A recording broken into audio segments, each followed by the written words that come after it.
Hello, welcome back to Crime, Mystery and Mayhem with Kate. If this is your first visit to my channel, hello, I am Kate, nice to meet you. And this is Crime, Mystery and Mayhem. Here on my channel I talk about true crime stories and sometimes I talk about other things. Basically anything criminal, mysterious, or something that I might feel is total mayhem. I'll talk about it.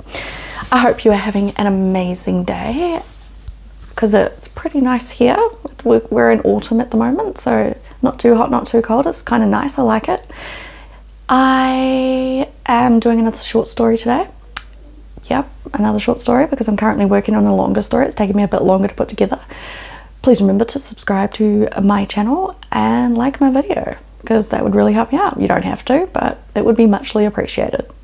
Okay, so today I am going to be talking about Richard Rogers. He is a serial killer, but first there's a warning because there's always a warning. I have to now.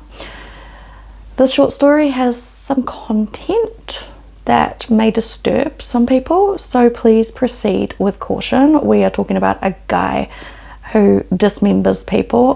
This story is just a short story, so I won't be going into any, real gory detail, but yeah, it's still a serial killer. And with that, let's jump into today's short story. So the case of Richard Rogers, known infamously as the Last Call Killer, stands out. It really does.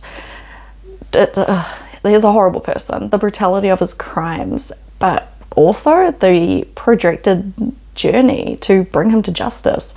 So looking at Rogers' life, his heinous acts and the eventual triumph of law enforcement over a decade of silence and mystery aims to shed light on the complexities of this case and also the advances in forensic science that played a pivotal role in capturing one of America's most elusive serial killers. This guy was getting away with shit for a while. So Richard W. Rogers Jr. was born on July 15th, 1950 in Plymouth, Massachusetts. His life, from the outset, seemed somewhat normal. Nothing remarkable. A trajectory that included a college education and a career in healthcare. He was a nurse. People just saw him as a normal guy. Richard, by all accounts, was a respected professional. He was, working as a nurse. People thought he was great. Nothing, well, I wouldn't say great. They just saw him as like a normal dude. He was working in a hospital in New York City, helping people. So you wouldn't suspect that he was capable of what he goes on to do. His colleagues described him as competent. He was quiet. He was said to be the kind of person that would kind of just like blend into the fabric of everyday life without hinting at the darkness that lived inside of him. The Last Call Killer was the name given to him later because he preyed on men in gay bars in New York City and also New Jersey. He utilized the closing hours to select his victims, so that's why they call him the Last Call Killer, because it was like the end of the night. A method that both facilitated his sinister objectives and minimalized his visibility, because people are wasted at that stage, right? People are drunk at the end of the night. So after luring his victims under the guise of companionship, if you know what I mean, Richard would kill them and then he would meticulously dismember their bodies and then dispose of their body parts in heavy-duty plastic bags, which he then scattered across New Jersey and New York highways. So the cases of Thomas Mulcahy and Anthony Marrero stand out for their brutality and the chilling efficiency with which Rogers managed to erase their identities. So Thomas was a bisexual man from Massachusetts. He was visiting New York City. He was on a business trip and he was last seen alive in 1992, July of 1992. Then his dismembered body was found in New Jersey. It was in a bunch of different trash bags, so it was bits of him in all these bags.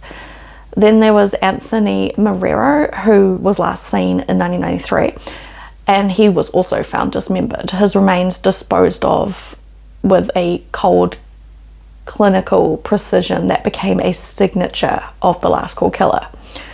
So for years, the killings lingered in the cold case files with very few leads and little hope of resolution.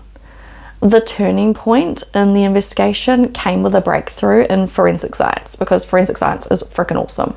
Honestly, when I was 12 years old, I wanted to be a forensic scientist. I know, 11. Yeah, I was younger, 10, 11. Anyway, they found fingerprint. Yep, it was on one of the plastic bags, and they matched it to Richard Rogers. So it took a while, but they managed to get there. So this piece of evidence, once overlooked, became the linchpin in unraveling this case. The fingerprint analysts led authorities to Richard Rogers. They went to his apartment in Staten Island, where they discovered a trove of incriminating evidence, including some pictures of potential victims and a meticulously kept diary that detailed his encounters with different men. So the evidence painted a picture of a man who was not only meticulous in his methods of killing, but also in the documentation of his crimes. He documented it. Stupid. Maybe he wanted to be a doctor, because he the way he cuts them up and stuff. Anyway, in 2001, Richard was arrested and he was charged with killing Thomas Mulcahy and Anthony Marrero. His trial was a landmark moment, highlighting not only the severity of his crimes, but also the advancements in forensic technology that had made his capture possible. Because without DNA testing and forensic science, fingerprinting, whatnot, so many people would have got away with stuff, and a lot did. In 2006, Richard Rogers was convicted and he was sentenced to life in prison without the possibility of parole. The conviction of Richard Rogers brought closure to a terrifying chapter in the lives of the victims' families and the LGBTQ communities that were in New York City and New Jersey. However, the case also underscored the vulnerabilities of marginalized communities and the importance of protecting the rights and safety of all individuals, regardless of their background or their lifestyle. Exactly, it doesn't matter. People should be able to be who they are, right? Without having fear. So the story of Richard Rogers, the last call killer, is a chilling reminder of the capacity for evil that can exist behind a facade of normalcy. It is also a testament to the relentless pursuit of justice by law enforcement and the critical role of forensic science in solving crimes. As we reflect on this case, we are reminded of the importance of vigilance, empathy, and the ongoing struggle to ensure the safety and dignity of all members of society. It does not matter who you are important. Exactly.